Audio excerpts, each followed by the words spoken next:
Aujourd'hui, tu as le choix, c'est pas du tout comme il y a quelques mois, là où effectivement il n'y avait que deux trois airdrops à chasser, et là où le reste était tellement petit qu'il ne rentrait même pas sur les radars. Aujourd'hui, on est dans une passe assez différente du marché, et effectivement, tu ne sais plus trop où donner de la tête. Et d'ailleurs, c'est également mon cas, c'est pas vraiment un phénomène isolé. Le truc, c'est qu'il y a de plus en plus de projets qui vont potentiellement faire un airdrop, et qu'aujourd'hui, on est limité niveau temps, mais surtout au niveau liquidité. Parce que malheureusement, quand tu déploies des centaines ou des milliers de dollars sur des applications à droite à gauche, et au bout d'un moment, t'es tout simplement à sec, et tu dois donc te retrouver à faire le douloureux choix de savoir sur quel projet tu vas continuer. Alors dans cette petite vidéo, on va discuter de ça, de savoir comment choisir les projets qu'on va chasser. Et surtout, est-ce qu'il y a certaines stratégies qu'on peut utiliser pour libérer de la liquidité assez facilement. Le premier point, il est plutôt simple, c'est qu'aujourd'hui, la majorité des chasseurs, ils attendent de la liquidité. Dans le sens, là, on a participé à beaucoup d'airdrops dans les derniers mois, et même, j'ai envie de dire, dans la dernière année, et donc on peut facilement se dire qu'on n'est pas si loin d'un gros événement qui va venir renflouer les caisses. On pourrait déjà penser à Starknet qui semble vouloir tomber en janvier, même si je ne pense pas que l'airdrop de Starknet en soi soit l'événement le plus marquant, car il y aura bien d'autres choses qui sont bien plus niches et que les gens n'auront pas farmé, comme par exemple un Nekubo, un Nostra ou alors un Avenue. Quoique c'est vrai que Avenue, il y a quasiment tout le monde qui l'utilise aujourd'hui. Alors pour le coup, sur un Starknet, je ne m'attends pas à quelque chose d'aussi important, notamment parce qu'on a déjà été prévenu que ce sera en plusieurs rounds,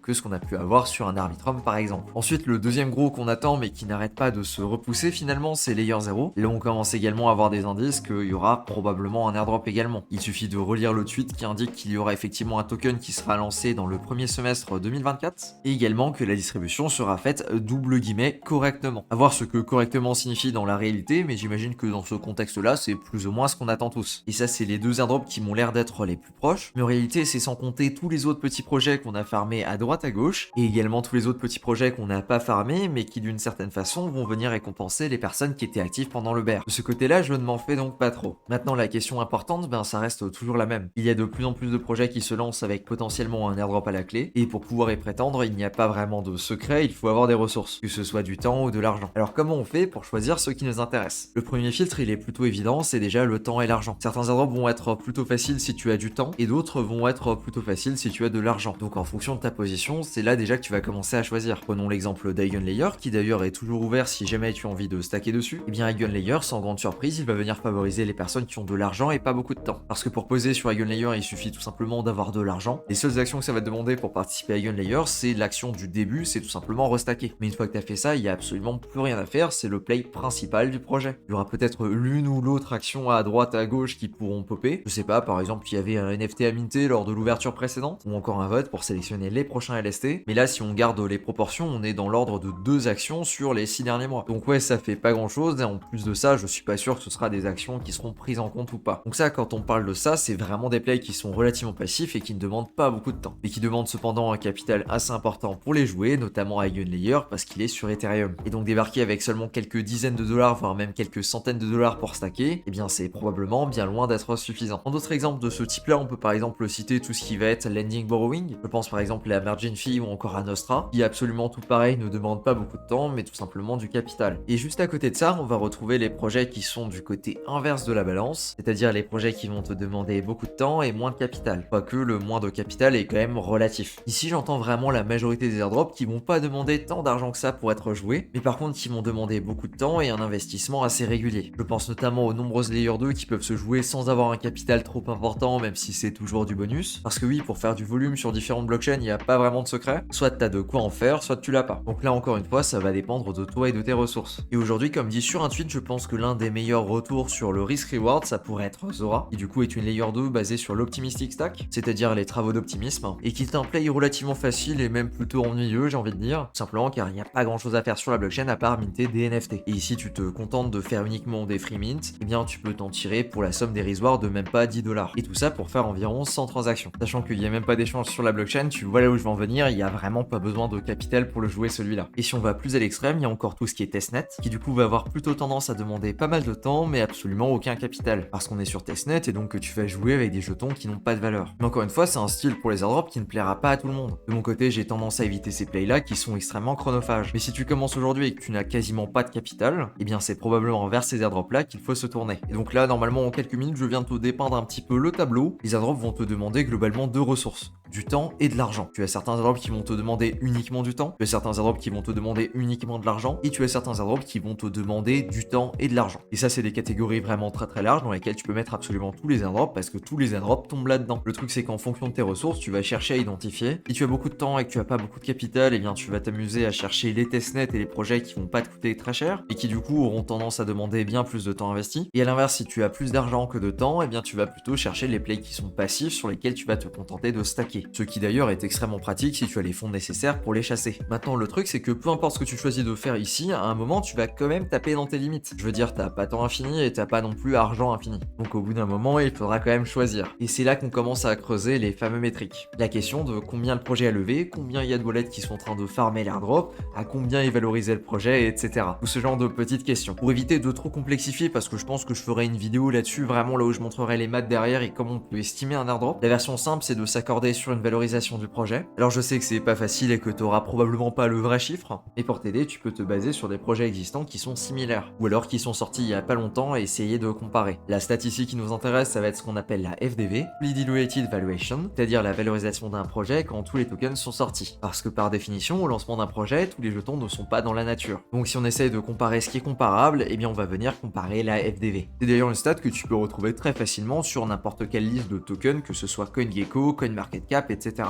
On va admettre que chaque projet qui décide de faire un airdrop décide d'airdropper environ 10% de la supply. C'est une estimation un petit peu optimiste et ça correspond par exemple à Arbitrum qui a fait un airdrop à 12,5% de la supply, à Jito qui a fait un airdrop de 10%, à l'inverse d'un optimisme qui était un petit peu plus radin et qui a seulement airdroppé un 5%. Et maintenant il ne nous reste plus qu'à diviser par le nombre de wallets qui jouent l'airdrop. Et voilà, tu as un métrique que tu peux comparer entre les différents projets pour regarder quel projet devrait être plus intéressant. Pour simplifier, on va tout simplement prendre la valorisation estimée du projet qu'on va diviser par le nombre de wallets qui sont en train de le farmer. Et on a maintenant un chiffre qu'on peut comparer au niveau des différents airdrops. Ça c'est la méthode un petit peu scientifique et ici je le dis à l'oral, mais comme dit tout à l'heure, il y aura effectivement une vidéo là où je te montrerai vraiment comment le faire et je ferai d'ailleurs un comparatif sur différents airdrops. Maintenant l'autre chose c'est de jouer un petit peu à l'affect, c'est-à-dire que si tu as l'habitude de faire des airdrops, tu commences à avoir un petit peu le nez et tu commences à savoir si tel projet a l'air plus crédible que tel projet et tu te dis donc que tel projet a plus de chances de faire véritablement un airdrop et de lancer bientôt. Alors qu'un autre projet par exemple tu le sens vraiment pas parce qu'ils ont des techniques un petit peu douteuses et tu penses qu'ils sont pas prêts de sortir leur token parce qu'ils s'en mettent déjà plein les fouilles. Je pense ici à Orbiter et Metamask par exemple. À partir de là, tu n'as plus qu'à choisir ton positionnement sur les différents projets, à quelle intensité tu vas venir chasser chacun d'entre eux, et également à prendre en compte que pour certains, tu n'es pas forcément obligé de les jouer jusqu'au bout à 100%. Par exemple, à partir du moment là où tu considères que tu as des stats qui sont largement suffisantes pour un certain airdrop, eh bien tu peux te dire que tu peux passer en mode maintenance. C'est-à-dire que tu vas simplement faire le minimum. Je sais pas, prenons par exemple les Layer 2 ou encore les bridges. Au bout d'un moment, quand tu as fait ton volume, que tu as fait plus de 100 transactions, que tu as bridgé entre toutes les différentes blockchains, etc.,